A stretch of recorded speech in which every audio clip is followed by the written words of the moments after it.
So EBTH was started long before EBTH was started. I say that from the perspective of it came from Jackie and I coming from two very different perspectives. I came to the business as a collector. That collection turned into effectively an addiction. It turned into me being a dealer of art and antiques. Growing up with a sense of history and why things came and what they do. I remember my parents buying a house when I was 5 years old. And instead of wanting to go out and meet all the kids in the neighborhood because all the contents had been left from this lady that had passed away, I just wanted to dig through the house, see what was there. And then my next, I think, pivotal experience that kind of drove me to this industry was in college. I took marketing, but a couple years later, a great aunt passed away. And we had the traditional auction because that's really all that was available at that time. And coming from a marketing background, I realized selling a lifetime's contents in the front yard to 100 people was not going to reach market for a family. So I organized a tag sale company called Sorting It Out. I came to know Jackie through her business, which actually was a tag sale business that did estate sales for families that were in transition. Brian became a customer, and we just had the same vision of it's not really about selling stuff. It's about support for families. We knew each other for a decade before EBTH started, and effectively what happened over the course of that decade was we saw what was going on in the market. We saw this transition where more and more was going online, but it was also at the same time where we had a generation of individuals downsizing and a new generation that wasn't necessarily recognizing the value in these pre-owned goods like we thought they should. And so we thought it made sense to both support those individuals that are in transition at the most difficult times in their lives, at the same time try to figure out how do you open up their homes to a worldwide audience to, discover what I discovered on a Saturday morning, going through a house, finding these treasures, unearthing them, and getting that kind of excitement from finding something that I could bring into my own home. So it felt like the right thing to do.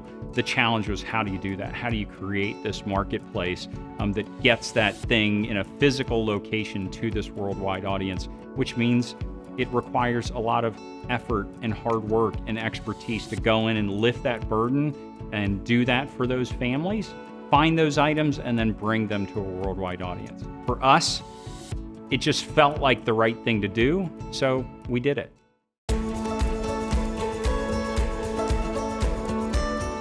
Why we do what we do is because there's such a need for it. We pretty quickly realized how big of an impact we could have.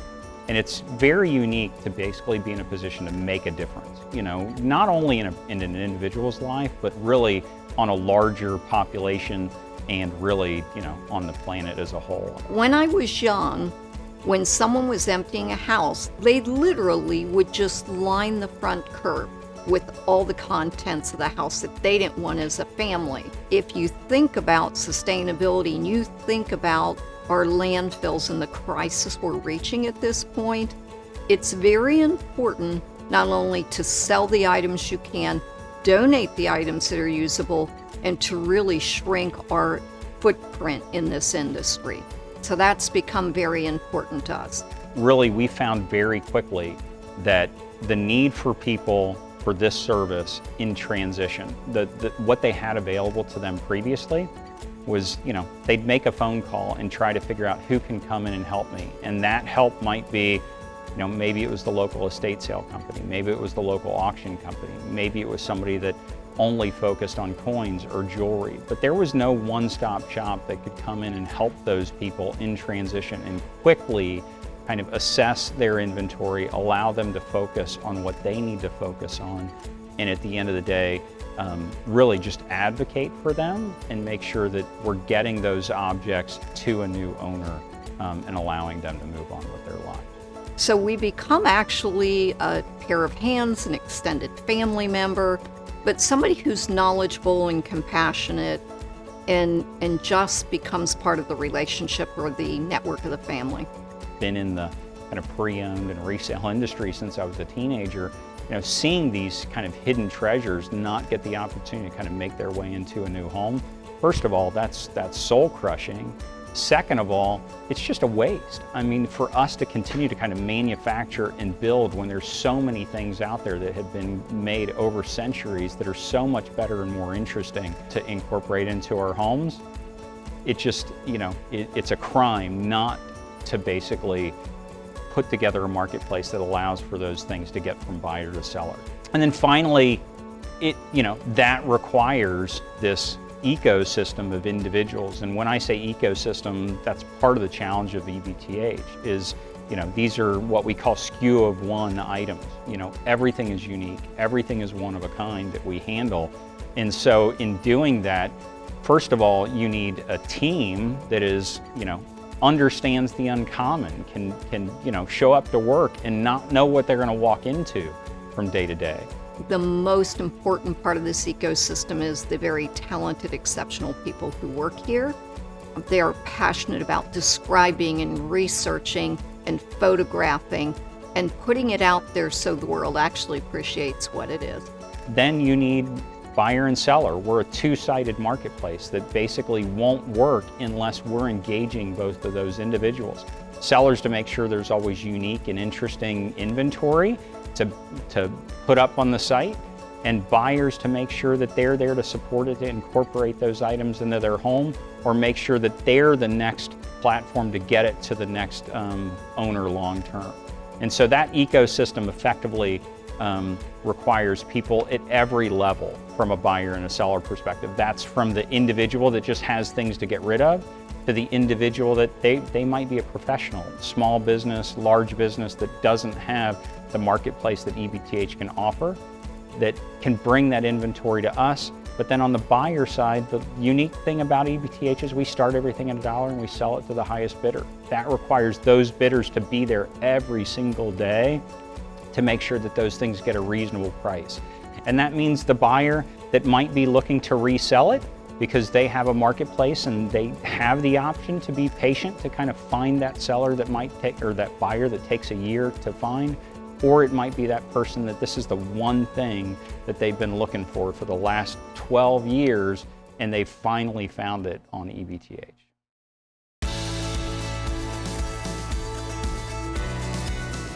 I think one of the exciting things about the future at EBTH is how large this marketplace can be. I mean, at the end of the day, we started this business, right here in Cincinnati, just servicing a regional community. We've expanded now to we're servicing clients not only around the country, but also around the world. In that, though, we recognize, even though we're getting consignments from around the country and around the world, and we're selling to people in 165 countries, we realize how many people continue to be underserved. There's just not another EBTH out there to take care of people that are in this transition, or to make sure that there's kind of the local opportunity to come to EBTH and meet our staff and pick up at that location. So it's really, the future is to continue to pursue the opportunity to be a part of this marketplace and really kind of be that person to bring buyer and seller together. At the same time, to make sure that we're doing that by fostering a team that is passionate about what we do and passionate about that experience for those buyers and sellers. Because again, part of the challenge at everything but the house is it is not easy to do what we do. It's not easy to just go off the street and find someone that can walk in here day one and know exactly how this type of business works. And so that means we have to invest in those people. We have to find those people that are willing to take on something that might be a little challenging at first, but at the end of the day can be something that is very rewarding from a long-term career and the opportunity to make an impact in people's lives and basically on this planet at large.